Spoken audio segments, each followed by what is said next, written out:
আচ্ছা, তোর বউ তো প্রতিদিন সকালবেলা স্কুলে বেরিয়ে যায়, তোর তো খাওয়া দাওয়াটা ঠিক মতো হয় না। কাল থেকে বরং তোর খাওয়া দাওয়ার সব কিছুর দায়িত্ব আমি নিলাম, ঠিক আছে? না না মানে? না মানে ওই শিমুল আমার জন্য খাবার রেখে যায়, ওটাতেই আমার যথেষ্ট। আচ্ছা, শিমুল শিমুল তোর খাবার রেখে যায় তো ঠিক আছে, খুব ভালো কথা। ও তোর জন্য খাবার রেখে যায়, খুব ভালো কথা। কিন্তু তুই সেই খাবারটা খাচ্ছিস কিনা সেটা তো আমাদের দেখতে হবে না। প্রতীক্ষা, কাল থেকে বরং দাদার খাওয়ার সময় আমি আর তুমি দাদার পাশে বসে থাকবো, কেমন? তার কোনো দরকার নেই। মা তো আমার পাশে থাকে খাবার সময়, আমাকে খেতে দেয়। তোদের বসে থাকার কোনো দরকার নেই, আমরা সবাই মিলে একসঙ্গে টেবিলে বসে খাবো। টেবিল টেবিল তো নিচে, আর তোর তো নিচে নামতে কষ্ট হয়। তাতে আমার কোনো কষ্ট হয় না। শোন দাদা, তুই না আমার হাত থেকে বেরো, মানে তোকে খাইয়ে দাইয়ে সুস্থ করব, তোকে সুস্থ করে তবেই ছাড়বো আমি, বুঝতে পেরেছিস? শুধু আমাকে খাইয়ে দাইয়ে সুস্থ করতে চাস?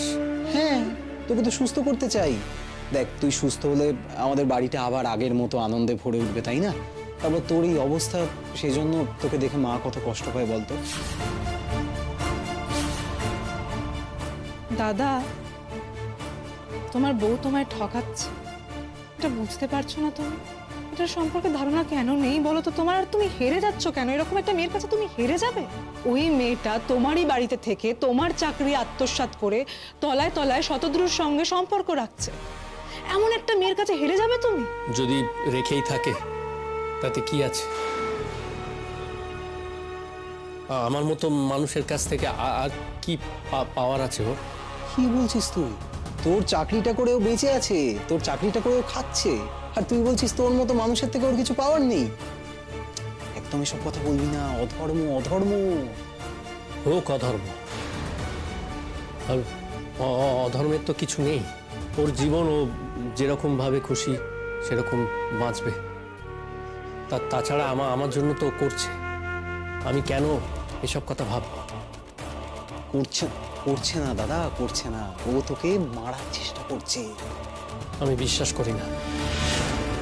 এত বিশ্বাস তোমার বউয়ের ওপরে? নিজের বউয়ের ওপরে এত বিশ্বাস তোমার দাদা, আর নিজের ভাইটাকে এতটুকু বিশ্বাস করতে পারছো না তুমি? কোথায় অবিশ্বাস কোথায় করলাম? হ্যাঁ, অবিশ্বাস করলি না তো? তাহলে তাহলে তুই খেলি না কেন খাবারটা? ওটা তো অবিশ্বাসের জন্য খাইনি তা তো নয়, আমার খেতে ইচ্ছে করছিল না, তাই খাই। আচ্ছা ঠিক আছে, তুই কালকে কি খাবি বল, আমার বল না। কেন? রোজ যা খাই তাই খাবো, বাড়িতে যা রান্না হয় তাই খাবো। না দেখ, প্রতিদিন তো এক খাবার খেতে ভালো লাগে না, তুই আমার বল না কালকে কি খাবি। আচ্ছা, তুই তুই একটু চাউমিন খাবি? না, আমার চাউমিন খাওয়া বারণ। তাহলে কি খাবি বল? মিষ্টি মিষ্টি খাবি? মিষ্টি আমি খেতে পারি না, কোনোদিনই খেতে পারি না। মিষ্টি খেলে আমার গা গুলোয়। তাহলে তুই কি খাবি? তুই খাবিটা কি বল? বললাম তো, বাড়িতে যা হয়, যা রান্না হয় তাই খাবো। তুই আমাকে খাওয়ার জন্য এরকম বারবার জোর করছিস কেন বলতো? কি খাওয়াতে চাস আমাকে, ঠিক করে বলতো? অমৃত খাতে চাই তোকে।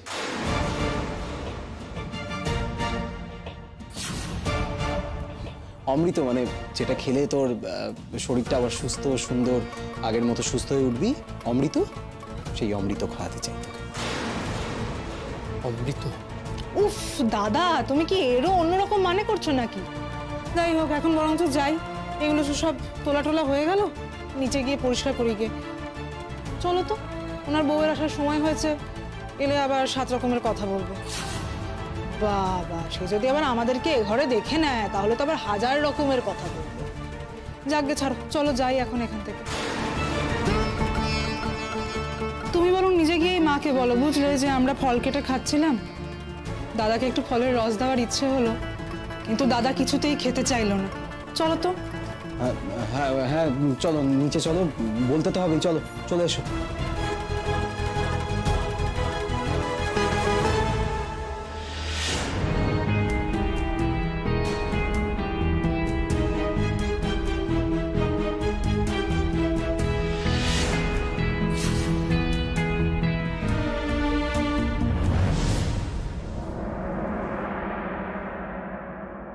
এসো এসো বলছি।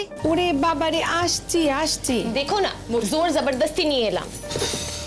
ভালোই করেছো, আজকে যদি না আসতে না তোমার বাপের বাড়ি চলে যেতাম। বাড়ি থেকে নিয়ে এলাম তাই এলো, না হলে কি আসতো নাকি? আরে বাবা, বুঝছো না তোমরা, আমার তো একটা নতুন চাকরির জন্য এদিক ওদিক দৌড়াদৌড়ি করতে হচ্ছে না, কি বলো? একটা জায়গায় কথা হয়েছে, ওই একটাই কথা হয়েছে, সেখানে কাগজপত্রগুলো জমা দিলাম, একটা ছোট ইন্টারভিউ মতো হলো। এই পুরো প্রসেসটার মধ্যে দিয়ে যেতে গিয়ে একটা জিনিস বুঝলাম, মেয়েদের না প্রত্যেকটা মুহূর্তে চাকরির জন্য তৈরি থাকা উচিত। ঠিকই বলেছো। তা না হলে যেটা হয়, হঠাৎ করে যদি একদিন পায়ের তলার থেকে মাটি সরে যায়, মাথার ওপর থেকে ছাদটা সরে যায়, শূন্যে ভাষার মতো দশা হয়। इसलिए तो আমার ससुराल से जब বলেছিল কাম ছেড়ে দিতে, আমি তো ছাড়িনি। दिमाग खराब আছে जो ছেড়ে দেব। वैसे शिमूल, তুমি जो ये नया काम পেয়েছো না, इसमें আমরা बहुत खुश আছি। हाँ, वो गाना बजाना फंक्शन ये सब तो আমাদের ঠিকঠাকই ছিল, पर कब जाके क्लिक করতো, कब इनकम হতো क्या पता। ঠিকই, তার থেকে বরং এই চাকরিটা এটা পেয়েছিস ভালো হয়েছে। তবে দেখ, তোদের সবারই কিছু না কিছু হয়ে গেল চাকরি টাকরি, আমার তো এখনো। সুচরিতা দি, তুমি তো একটা বুটিক খুলেছো গো, একটা ভালো দোকান খুলেছো ভালো লোকেশনে। এই একটা কথা বলবে, বলছি ফান্ড কোথা থেকে পেলে গো? বলছিল না, ওই যে কেউ একজন হেল্প করেছে ফান্ড পেতে। আগের দিন বললাম না একজন হেল্প করেছে, না হলে কি আর করতে পারতাম? সত্যি তো, আজকালকার দিনে এরকম হেল্প করার লোক তো পাওয়াই যায় না, তাই না? हाँ, उस दिन जब আমি অফিস से वापस আসছিলাম, तभी तो দেখলাম कि एक बड़े से गाड़ी में তুমি যাচ্ছ और साथ में एक आदमी भी ছিল, पर अननोन ছিল না, इसलिए আমি আর ডাকিনি। ওই ভদ্রলোকই তো আমাকে হেল্প করছেন। ও, কে গো ওই ভদ্রলোক?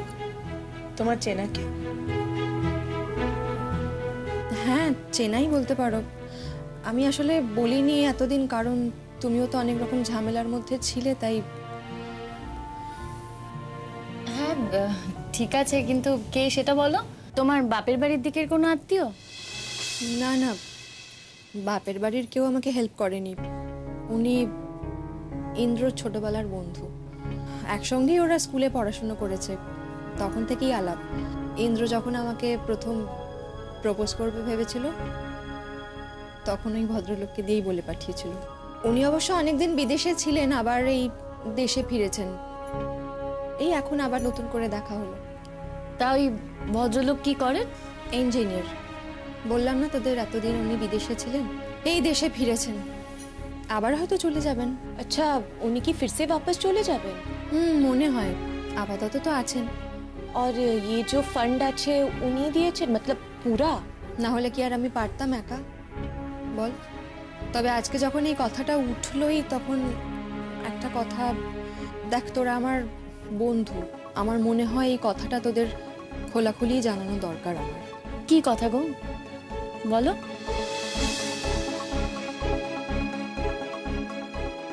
আমি মনে হয় একটু একটু অনুমান করতে পারছি। তাহলেও আমার দিক থেকে তো একবার বলাটা উচিত, তাই না? কি অনুমান করতে পারছো বলো না। না, আমি নিজে কিছুই বলবো না, সুচরিতা দি আগে বলুক। আমার ভাবনাটা তো সুচরিতা দির সাথে নাও মিলতে পারে, বলো। বলো না। দেখ, ইন্দ্রর সঙ্গে তো অনেকদিনই আমার সম্পর্কটা খারাপ হয়ে গেছে।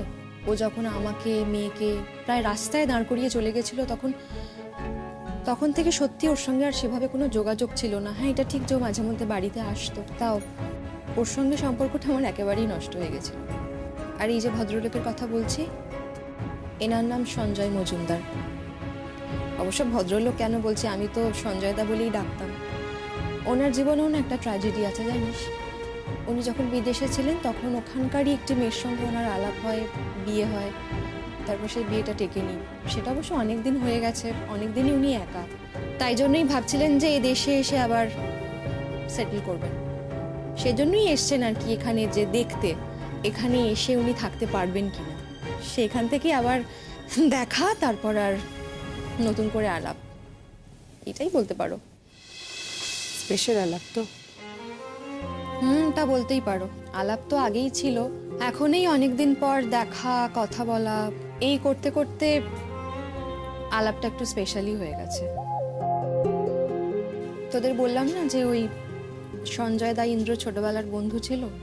ইন্দ্র যখন প্রথম আমাকে প্রপোজ করেছিল ওই সঞ্জয় দাকে দিয়েই তো বলে পাঠিয়েছিল, আর সঞ্জয় দা এসেই আমাকে বলেছিল। পরে আমি জানতে পেরেছিলাম যে সঞ্জয় দাও আমাকে পছন্দ করতো, সেটা অবশ্য তখন আমি জানতাম না।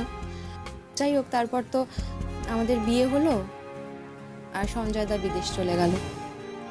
আমাদের বিয়েতেও আসেনি জানিস, সেটা তো ইন্দ্র কিছুতেই মেনে নিতে পারেনি। একদম বুজুম ফ্রেন্ড, ওকে ছাড়া মানে ওর বিয়েতে সঞ্জয় দা আসবে না এটাও ভাবতেই পারেনি। ও জিজ্ঞেস করেছিল সঞ্জয় দাকে যে আসনি কেন, তখনই কিছু একটা কারণ দেখিয়ে ওকে শান্ত করেছিল।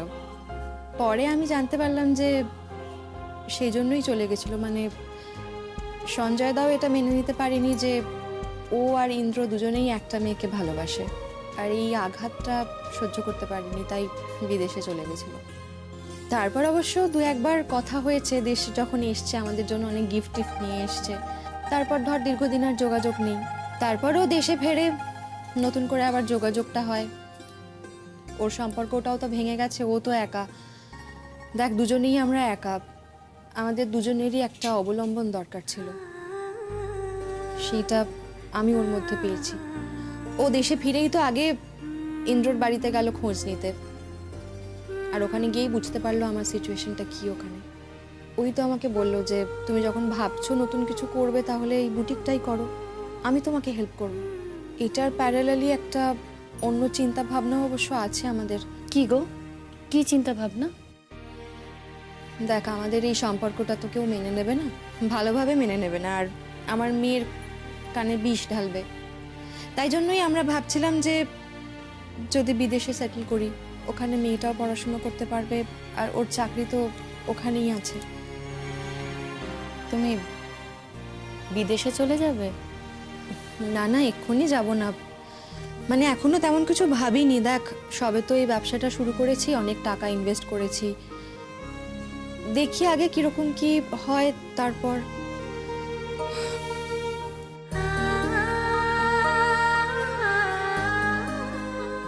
আমি জানি তোরা আমার উপর অসন্তুষ্ট হচ্ছিস। ইন্দ্র চলে যাওয়ার পর এত তাড়াতাড়ি একটা সম্পর্কে খারাপ ভাবছো তো আমায়? একটুও খারাপ ভাবছি না, কিছুই ভাবছি না, বরং খুশি হয়েছি, খুব খুশি হয়েছি আমরা। এতদিনে তুমি ফাইনালি একটা শান্তির জীবন পেলে সুচরিতা দিয়ে, এটা কি কম বড় কথা? সেই যেটা হওয়ার সেটাই হলো, একটু ঘুরিয়ে হলো। এই যা প্রথম দিনেই যদি প্রেমটা তোমার সঙ্গেই হয়ে যেত সঞ্জয় দার, তাহলে তোমাকে এতটা কষ্ট পেতে হতো না, তোমার জীবনটা অনেকটা সুন্দর হতে পারত। যাকে যেটা হওয়ার সেটা হয়েছে, তুমি এবার ভালো থাকো। হ্যাঁ গো সুচরিতা দি, সত্যি বলছি, এটা শুনে কিন্তু আমাদের সবার খুব আনন্দ হয়েছে, খুব খুশি হয়েছি আমরা। সঞ্জয় দা তোদের সঙ্গে একদিন মিট করবে বলছিল। তোরা কি ভাববি না ভাববি সেই ভেবে আর বলতে পারিনি, দেখাও করাতে পারিনি। যদি তোরা আমাকে ভুল বুঝে আমার সঙ্গে সম্পর্কটা নষ্ট করে দিস, সেই ভয় বলতে পারিনি। দেখা করাবো একদিন। তবে একটা কথা বলতে পারি, অনেক বছর পর আমি আবার একটু ভালো আছি। সঞ্জয় খুব ভালো, জানিস, খুব ভালো, খুব ভদ্র একজন মানুষ, আর এরকম একজন কেয়ারিং মানুষ। দেখিস, তোদের খুব ভালো লাগবে দেখা হলে, আলাপ হলে। তোমরা দুজনে খুব ভালো থাকো গো, আর চলে যাও বিদেশে। সত্যি এই পচা বদ্ধ জায়গাটাতে আর থেকো না, কি হবে এখানে থেকে? এই তো দুদিন পরে তোমার মেয়েকে এই আশেপাশের লোকজন, তোমার পরিবারের লোকজন চারটে বাজে বাজে কথা বলবে, সেটা কি ভালো হবে বলো তো? কি দরকার? চলে যাও, আসবে মাঝে মাঝে। বলছি শোনো, আগে আমাদের একদিন সঞ্জয়দের সাথে মিট করা হতো, তারপর অন্য কথা। তুই ভালো আছিস শিমুল? বলতে নেই, এখন আর অতটা খারাপ নেই জানো তো সুচরিতা দি। পরাক্কেন এখন মনে হয় একটা অন্য মানুষ, এই মানুষটা বোধহয় ওর ভেতরে লুকিয়েছিল। আবার কখনো কখনো মনে হয় যে না, একটা নতুন মানুষ জন্ম নিয়েছে। এখন ওকে দেখলে আমার বড্ড মায়া হয়। আর জানো তো, এখন ওকে ছেড়ে বেশিক্ষণ বাইরে থাকার কথা ভাবতেও পারি না, মনটা কেমন যেন করে। একটা কথা জিজ্ঞেস করবো তোকে, তুই শতদ্রুকে একেবারেই ভুলে গেছিস না? একটা মানুষের প্রতি মায়া হওয়া মানে একটা মানুষকে একটু ভালোবাসা মানে এই নয় যে আমি আরেকজনকে পুরোপুরি ভুলে যাব। তবে এটা ঠিক জানো তো, আমি যদি শতদ্রুর জীবনে যেতাম না, ওর জীবনটা একেবারে বেসামাল হয়ে যেত। আর তোমরা তো জানো ওর মা কোনোদিনই আমাকে অ্যাকসেপ্ট করতো না, কিছুই হতো না আমাদের। আর সত্যি কথা বলতে কি, আমি যদি না থাকতাম পরাগের কি হতো বলো তো?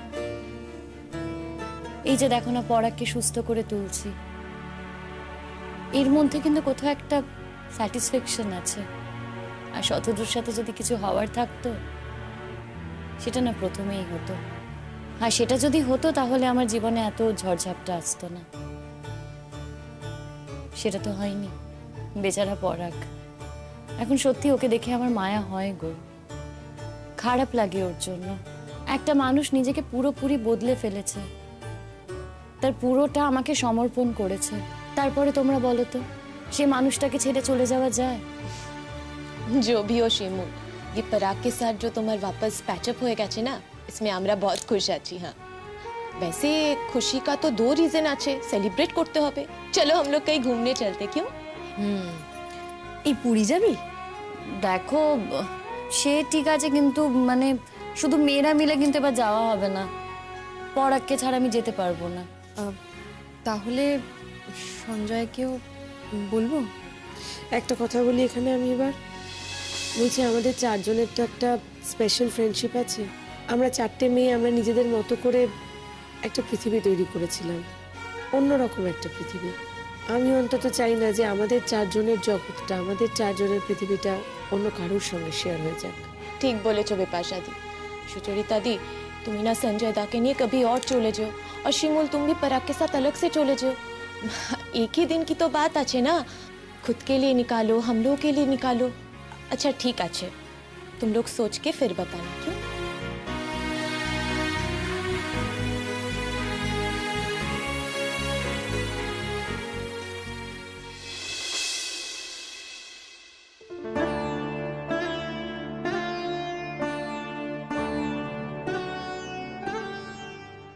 কি গো, শুয়ে আছো তুমি? তোমাকে কতবার বলেছি না স্কুল থেকে এসে যেন দেখি যে তুমি বইঠই কিছু পড়ছো, সারাক্ষণ শুয়ে থাকো কেন? ও শিমুল, তুমি এসেছো। শোনো, তোমাকে আমি একটা কথা বলি শিমুল, তুমি না খুব সাবধানে থেকো। হঠাৎ হঠাৎ এই কথা কেন বলছো তুমি? কেন বলছি জানো শিমুল, আমি আমার বাড়ির কাউকে তো বিশ্বাস করি না। আমার সব সময় মনে হয় আমার ভাইয়ের বউ এরা এরা এরা তোমার ক্ষতি করে দিতে পারে।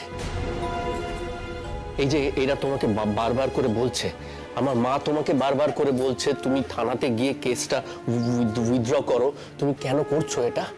কেন ওদের কথা শুনছো? দেখো, আমি না কিছুই করতে পারিনি। আমি থানায় গিয়েছিলাম জানো তো, কিন্তু ওরা আমাকে বললো যে ওরা অলরেডি চার্জশিট জমা করে দিয়েছে, কোর্টে কেস উঠবে, তাই কিছুই হয়নি, মানে কিছুই করা যায়নি। ভালো হয়েছে, খুব খুব ভালো হয়েছে। আমি তো গিয়ে পুলিশকে রিকোয়েস্ট করে এসেছিলাম। তোমার কেন মনে হচ্ছে গো যে আমার কেউ ক্ষতি করে দিতে পারে? কে আমার ক্ষতি করবে? শিমুল, আমার যেন মনে হচ্ছে পুলিশ যে সন্দেহটা করছে সেটা ঠিক। কি সন্দেহ করছে পুলিশ? ওই যে পুলিশ সন্দেহ করেছে যে তোমাকে আসলে পলাশ রায় অ্যাটাক করেছে। দেখো, এই কথাটা আমি কি করে বলি বলো তো? মানে আমি তো সত্যি ঠিক করে জানি না, আমার মনে হওয়া দিয়ে তো কিছু বলা যায় না, তাই না? যে আমাকে অ্যাটাক করেছিল, সে যেই পোশাক পরেছিল সেই পোশাকে সত্যি আমি তাকে চিনতে পারিনি। আর এদিকে পলাশ বলছে যে ওরা নাকি প্রতীক্ষার বাপের বাড়ি গিয়েছিল। সন্দেহের ভিত্তিতে তো কিছু করা যায় না, তাই না? আমার কাছে যদি প্রমাণ থাকতো আমি সত্যি ফাইট করতাম। 100% ওরাই গিয়েছিল শিমুল। তুমি কি করে জানলে? আমি আমার অনুমান। কি যে বলো তুমি পরাগ, অনুমান করে কিছু হয় বলো তো? প্রমাণ দরকার হয়। মুখের কথা না কেউ কিছু বিশ্বাস করে না। শিমুল শোনো, তুমি তুমি একটু বসো না আমার পাশে, একটু এসো, কি হয়েছে? এসে বসো। আচ্ছা বসছি, বলো কি হয়েছে, তুমি বসো না এখানে। শোনো, আমার একটা কথা শুনবে? শিমুল, তুমি তুমি তুমি আমাকে কথা দাও, এই বাড়িতে কেউ যদি তোমায় কিছু খেতে দেয় তো তুমি কিন্তু খাবে না। তুমি তুমি তুমি নিজে রান্না করে খাবে। পরাগ, তুমি এতটা ভয় পাচ্ছ কেন বলো তো? আমার টেনশন হয়। কি নিয়ে টেনশন হচ্ছে তোমার? ও তুমি বুঝবে না। বুঝেছি, তোমার আমাকে নিয়ে টেনশন হয় তো? তোমার খালি মনে হয় যে পলাশ আমার ক্ষতি করে দিতে পারে, পলাশ আমাকে মেরে ফেলতে পারে। কিন্তু একটা কথা বলো তো পরাগ, ওর লাভটা কি আমাকে মেরে ফেলে? যে যে মারতে চায় সেই বলবে লাভ কি, আমি তো জানি না। কিন্তু শিমুল, তুমি যদি আমার পাশে না থাকো তাহলে আমার পাশে দাঁড়াবে কে বলো তো? জানি আমি, তাই আমিও বেঁচে থাকতে চাই জানো তো। এখন আমি ঠাকুরকে সবসময় মনে মনে বলি, ঠাকুর আমাকে বাঁচিয়ে রেখো, নিজের জন্য না কিন্তু আরেকজন মানুষের জন্য আমার বেঁচে থাকাটা খুব জরুরি। তুমি আমাকে ভালোবাসো শিমুল, আমি জানি তুমি ভালোবাসো না, তুমি আসলে আমাকে দয়া করো। আমি তোমার সঙ্গে যা যা করেছি সবকিছু ভুলে আমাকে ক্ষমা করে দিয়ে তুমি আমার কাছে এসেছো। প্রথম প্রথম তাই ছিল, কিন্তু আজ আর এই কথাটা বলতে পারি না। এখন আমার ভেতরে তোমার প্রতি অনেকটাই ভালোবাসা।